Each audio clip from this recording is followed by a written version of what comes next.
এই বাইরেই মেজবা ভাই জাসমিন আপার সাথে পরিচয় হওয়ার পরে ওনারা আসলে একটা প্রস্তাব দিল যে আমাদের ধারণা দিল। ধারণা দেওয়ার পর মোটামুটি আমরা অনেক ধারণাই নিয়েছি। কাজটা সম্বন্ধে আমরা যে ধারণা নিয়েছি সেটা হয়তো আপনারা আমার থেকে বেশি জানেন, কারণ আপনারা অনেকেই আসসালামু আলাইকুম, ভালো আছেন? আপনারা জড়িত আছেন, সেক্ষেত্রে আপনারা ভালো জানবেন বা ভালো পারবেন।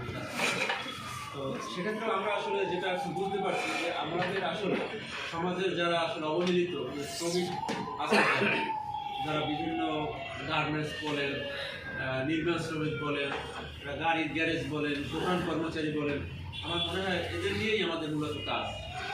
এরা আসলে দেখা যায় বিভিন্নভাবে বঞ্চিত হয় মালিকদের থেকে, শুধু বঞ্চিত না, তারা শোষণ নিপীড়নের শিকার হয়।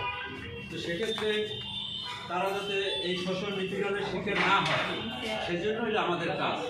এবং আসলে আমাদের কী কাজ?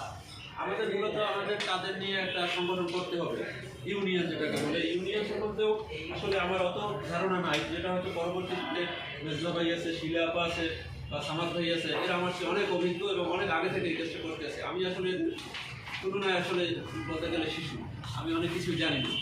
তো তাদের কাছ থেকে আমি যতটা শিখছি বা এতদিনে যতটা শুনেছি, এটুই আপনাদের কাছে আমি অভিজ্ঞতা শেয়ার করতেছি।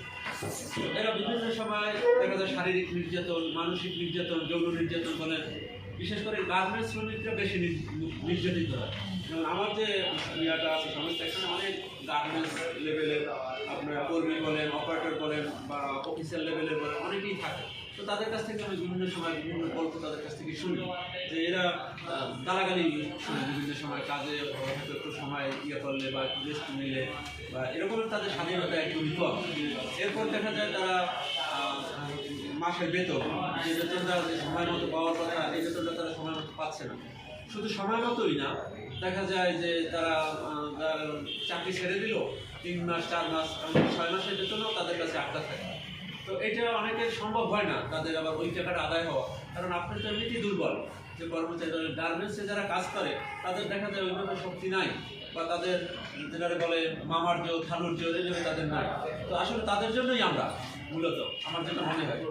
তো এখন আজকে আপনার আমাদের এটা চিহ্নিত করতে হবে। আসলে তো চিহ্নিত করার জন্য আমাদের কী করতে হবে? এখন এখানে যারা আমরা আছি, সভাপতি, সেক্রেটারি বা অর্থ সম্পাদক, এখন এই বেতনে একটু আগে বলবো যে আমরা সবাই এখন সমান, সবাই আমাদের কাজ করতে হবে। কেউ কিন্তু বসে থাকবে না এখানে যে না ওনার অফিসিয়াল কাজ, সালাম ভাই বড় অফিসে আসে বসে থাকবে, মেজবা ভাই সে এখানে আঞ্চলিক কর্মকর্তা, সে বসে থাকবে, আর আমাদের যে কাজ তা না। আপনি একজন কার্যকরী সম্পাদক, আপনারও যে কাজ, আমি সাধারণ সম্পাদক, আমার ওই কাজ। আমাদের খুঁজে বের করতে হবে যে কারা অবহেলিত, কারা প্রতারণার শিকার, কারা নির্যাতনের শিকার, এদের কাজ মানে খুঁজে বের করে তাদের কাছ থেকে আমাদের তার চাহিদাটা বের করতে হবে যে আসলে তার কী দরকার। এখন সে যদি বলে যে আমার ওই জায়গায় এখন 3 লাখ টাকা বা 30,000 টাকা আমার আটটা আছে ওখানে গার্মেন্টসে, এখন এই টাকাটা তার উদ্ধার করে দিতে হবে। এখন এই উদ্ধার হওয়ার জন্য কিন্তু একজনের কাজ না, এমন একজন লোকের কাছে তার টাকাটা আছে, দেখা যায় আপনার মতো বা আমার মতো 1 বা 2 জন গেলে তারা পাত্তাই দিবে। তা কী করতে হবে? এই জন্যই কিন্তু আমাদের সংগঠন। যেমন আমাদের এখন পল্লবীতে 11 সদস্য বিশিষ্ট, এখন আপনাদের অন্য কোনো থানায় বেশি কম আছে কিনা আমি জানি না, আর আপনাদের আঞ্চলিক কমিটি বোধহয় বেশি সদস্য। কিন্তু আমাদের আসলে সদস্য সংখ্যা যতই বেশি হবে ততই কিন্তু আমরা শক্তিশালী, ঠিক আছে? আবার এটা সিস্টেমে যাইতে হবে। এখন আমাদের মধ্যে দেখা যায় 1 জন বা 2 জন খুব যাত্রীল আছে বা তার মুখ খারাপ বা সে শক্তিশালী, কাজ হবে না, কারণ ওখানে তো গায়ের জন্য কোনো কাজ নেই। আমাদের কী করতে হবে? আইনের মাধ্যমে যাইতে হবে। আমরা স্বাভাবিকভাবে তাদের কাছে বুঝাবো বা বলবো যে আপনার যেহেতু এই মেয়েটা বা এই ছেলেটা কাজ করছে এখানে, সে তো কষ্ট করছে, সে তো তার ফ্যামিলির অভাব আছে দেখেই সে এখানে কাজ করছে। এখন এই অভাবের টাকার জন্য সে কাজ করছে, এখন সে টাকাটা যদি আপনার কাছ থেকে না পায় তাহলে সে কীভাবে চলবে? এটা তার বুঝানোর পরও যদি সে না শুনে বা সে কোনো বুঝের মধ্যে না আসে, তখন কী করতে হবে?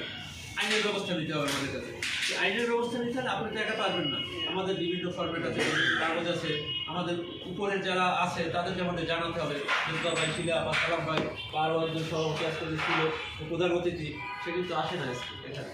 তাদের সে মূল থাকলে আরও ভালো হতো, আমাদের চিন্তা বা আমরাও তার সাথে পরিচিত হতাম, তার জন্য আসতে পারে না। এই কাজগুলোই হয়তো আমাদের মূলত কাজ। এরপরও যদি আরও বিস্তারিত থাকে, আমাদের এই ভাই আছে বা আমাদের ওনার সাথে তো পরিচয় হয় না আপনাদের, উনি কিন্তু পল্লবী থানার সভাপতি, আমি সেক্রেটারি, এই সভাপতি। তো আরও বিস্তারিত আপনারাও যারা আছেন হয়তো আমার চেয়ে আপনারাও আরও ভালো জানেন, আপনাদের কাছ থেকে আমরা শুনবো। তো এই আশাবাদ ব্যক্ত করে আমার আল্লাহ হাফেজ।